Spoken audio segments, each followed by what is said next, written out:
اچار محفوظ رکھنا۔ ایک چھوٹی سی پلاسٹک کی تھیلی میں تھوڑی سی ہینگ اچھی طرح بند کر کے اچار کے برتن میں ڈال دیں، اس طرح اچار کافی دن خراب نہیں ہوگا۔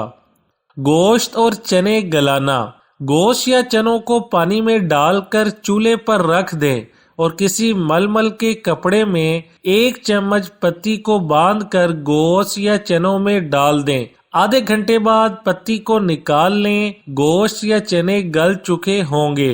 کریلے کی کرواہٹ دور کرنا۔ کریلے فریزر میں 2 دن رکھ کر فریز کر لیں۔ جب پکانے ہوں تو نکال کر 5 منٹ کے لیے رکھیں اور پھر چھیل لیں۔ 10 منٹ بعد اسے کاٹ کر بیج وغیرہ نکال لیں اور اچھی طرح صاف کریں اور نمک لگا کر آدھے گھنٹے کے لیے رکھ دیں۔ اب اسے مسل کر دھوئیں اور پکائیں، کرواہٹ بالکل بھی نہیں رہے گی۔